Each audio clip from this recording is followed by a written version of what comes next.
So, come here. Mr. Trout, what are you doing? Oh, I was just talking to my new friend here. You didn't get your name. What's your name? I am Zangief. Ooh, Zangief. Well, let's see how long you can stay there, Zangief.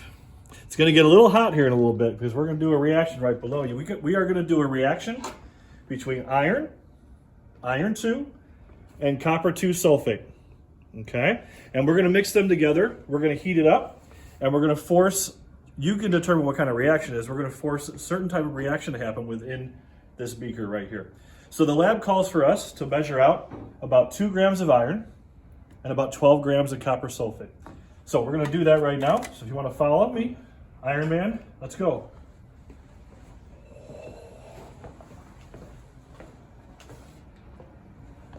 All right, we're zeroed out here.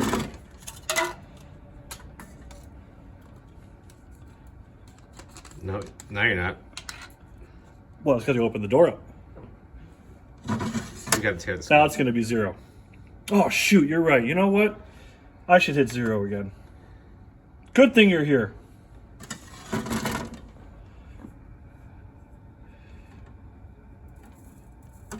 Oh. Are you going to try to get exactly 2 grams? I'm going to try to get as close as I can, but I don't think it doesn't matter. I don't know. Maybe our calculations will tell us if it matters. Oh, look at that. It's over. That's okay. I like that. Let's let that equalize. 2.055 grams of iron. 2.055. Okay. It's time to do some copper sulfate. Wait a minute. Shouldn't it be 0? Not all wing boats weigh the same. Not all wing boats are created equal. All right. What was the amount of this again, Mr. Park? I think it's at 12 grams. 12 grams. Ooh, that's pretty. Pretty blue color. Hey, some of the crystals are a little white.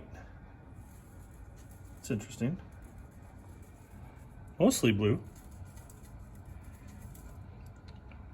I know when I think of blue, Mr. Park, I think of like the oceans. Really pretty. Pretty blue planet. Oh, look, it's a hydrate. You know what? That's probably going to come into play when we actually do calculations. We can't just do copper sulfate. We're going to have to factor in the 5 waters with our molar mass, I think, right? Maybe. All right, so on your lab, 12.162 grams. And we have one more mass to take before we do the reaction. We've already weighed out the iron. We've weighed out the copper sulfate. But what we need to do is find the mass of our empty, dry beaker that this reaction is going to take place in. So this will be the final piece of mass in the first part of your data table. The empty beaker is 102.985 grams. Oh, Zangief, looks like you're sliding a little bit, buddy. How you doing? It is hard to stay up. Yeah, I understand. All right, well, you got to hold out for a little longer. All right, Mr. Park, what are you doing now? Let's do the lab. Okay. All right. All right, we're lighting the Bunsen burner. Why are you? Why do we need this to be warm? Well, we need to dissolve the copper sulfate first. So we're gonna get this water bath warmed up. Sure. All right, and so we're adding heat. I can actually add the copper sulfate now. I don't have to wait for this to boil. Mm-hmm. And do most solids dissolve faster in warm solvents? that's right. Okay. Did you get all the crystals? Hey, nice job. All right, so basically we need to make sure that dissolves. All right. So we'll come back in a few minutes once that's dissolved. Okay, and we're back. And you can clearly see that all the copper sulfate is dissolved. I see some bubbles forming along the surface of the beaker, which means this solution, this mixture must be getting closer to boiling point. So Mr. Park, what kind of temperature should we have this reaction at? Well, we don't need to be exactly at boiling. So as long as we're around 70 or 80 degrees Celsius, it should be warm enough. Okay. All right, so I'm gonna turn down the heat. So we can't just straight mix up copper sulfate and iron together. This has to be done in a water environment. So that's why we have 100 milliliters of water. Now we have a solution of copper sulfate. And how we doing there? Oh, we're sliding down a little more. Hope he can hold on. Here we go. So we're gonna add a little bit at a time. Why wouldn't you just dump it all in? Well, because the reaction would happen too quickly and it might boil over. Oh.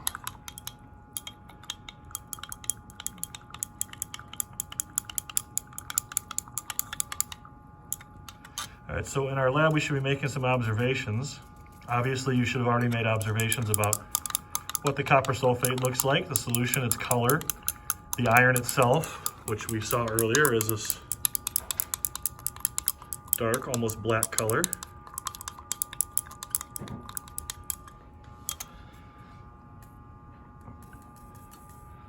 And Mr. Park's just being very patient, adding that iron in. Do my eyes deceive me, or does it look like the solution's changing color a little bit? Yeah, the solution is darkening a little bit. It's not nearly as beautiful blue as it was before. No, it's not as royal blue. It's taking on more of a gray appearance. Okay. Is it hot over that flame? It's warm. It's not unbearable. Watching the master at work.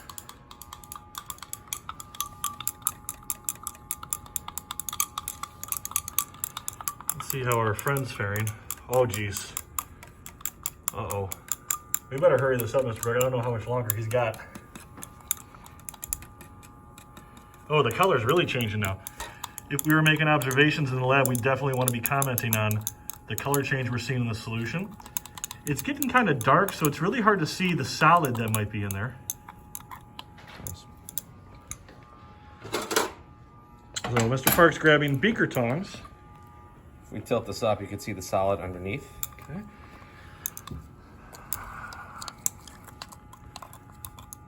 I can see it moving around there.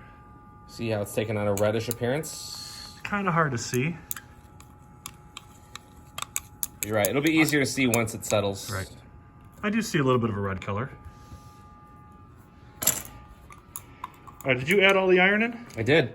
Hey, Mr. Park, I see there's maybe some little remnants Oh, well, we can of iron powder. It kind of stuck to the... We want to make sure all that gets in there, right? wash that in. So you're using a wash bottle. Oh, that's good technique.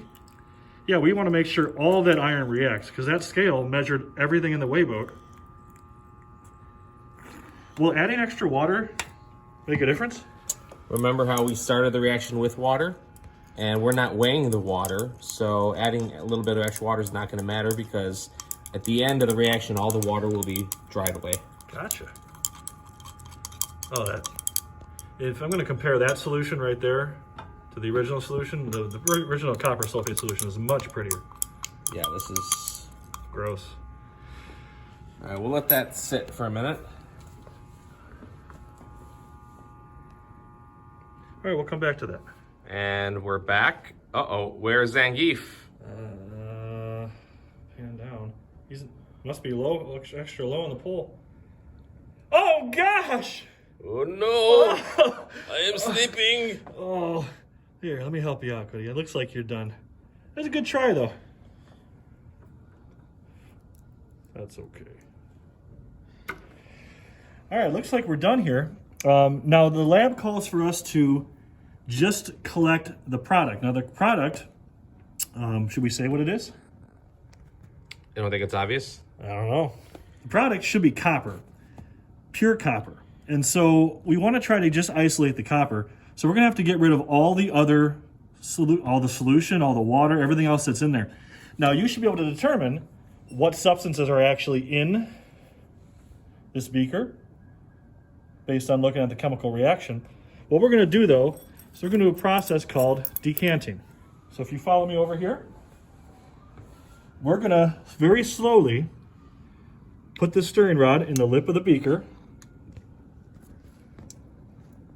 and we're just going to pour the liquid out. Now, the reason we put the stirring rod there is so that if any of the solid were to move forward and try to escape, it gives me a chance to keep it in the beaker. I don't want to lose any of that solid. How's it look, Mr. Park? Looks real clear. I can see the red copper solid. Any of it moving forward right now? No, it's all at the bottom. Kind of looks like a paste. Okay. I don't want to tilt it too much. Oh, it looks good. Yeah, it's a nice copper colored red.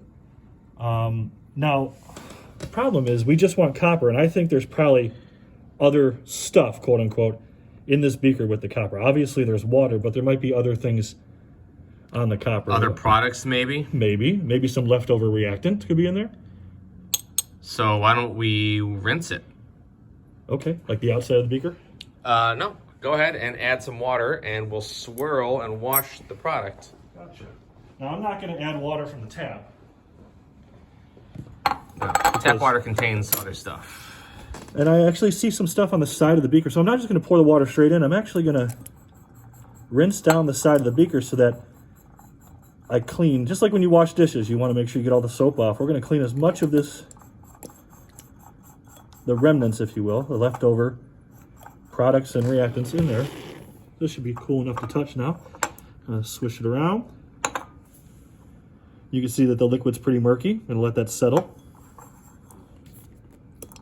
Yeah, we should let it sit before we try to decant. We'll come back in a minute or two and after it settles, and we'll decant it again. Mr. Tro, looks like the copper has settled again. All right. Yeah, now if you look at the liquid's not perfectly clear, which would indicate that there's probably other substances still in there. So we're going to carefully decant this again.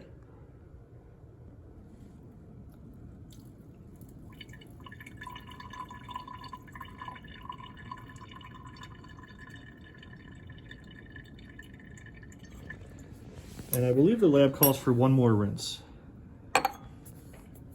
So we'll do that again.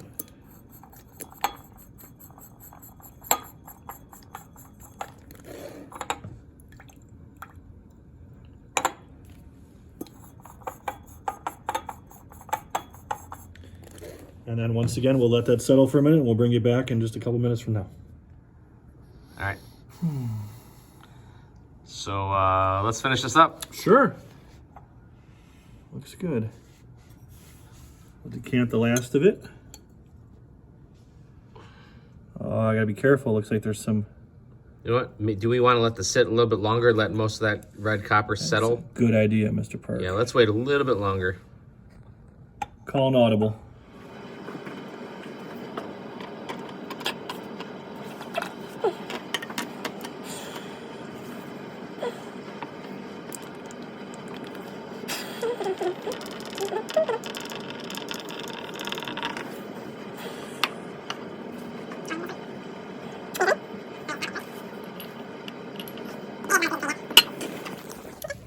Okay. I was getting a little bored anyway. It's probably as good as we're going to get. So there's always a little bit of air involved in some labs, so we are going to have some very fine copper powder that we may lose in this transfer. But I'm going to try to decant it as slowly as I can. Keep as much of the solid towards the bottom as possible.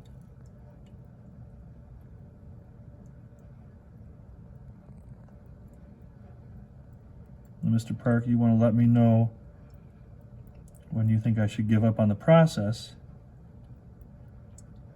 At some point we're going to get to a point where we're at negative returns. I go much further. No. Stay the course. Okay. It's working out. I'm getting scared. And we put a lot of time into this lab. A lot of love. Oh. Good job. Thanks, bud. All right, so now let's let it dry. I'm going to spread it out. It'll help it dry. Good idea. If you ball up your workout clothes, they don't dry very fast. Probably the same thing here. Okay. Hey, you want to look a good shot of that color? Looks like if you ground up a penny. Okay, so the lab says we need to find the mass of just the copper product. Unfortunately, there's some water in there, and that copper is not dry. So should we put it? The lab says to put it back on the ring stand and use the Bunsen burner to dry it off. So if we were in a lab, we could do that, and that would dry it off. The problem with doing that is that would introduce some reaction of copper with air, and that would increase some of the mass. We want just the mass of the copper. So what we should do is slowly dry the water out because we have time and we have time lapse. Gotcha. We can put this in the oven and slowly dry it out. So if kids were in class with 48-minute periods, we'd have to be forced to use the Bunsen burner. Right, but since we have all the time in the world, we're just gonna... All right, so we got this lab oven here. Right there. Nice. You ever make pizza in here? Hey, guys! Must have been it is a little chilly in here. Nice. So basically you turn the heat on. And we'll come back in a couple hours. And it's got a fan that will pull the moisture out as it boils the water away. Nice and slow. Okay. So we'll check on that in a couple hours and hopefully get the rest of the data for you guys. Okay. Okay, it's been a couple hours and I have been taking the beaker out multiple times over that time span and the mass has not been changing. So that's how we know it's dry. If you look at it, definitely looks dry. So we need to get our final mass. So we're going to take it over here back to our scale. Make sure the scale is zeroed out.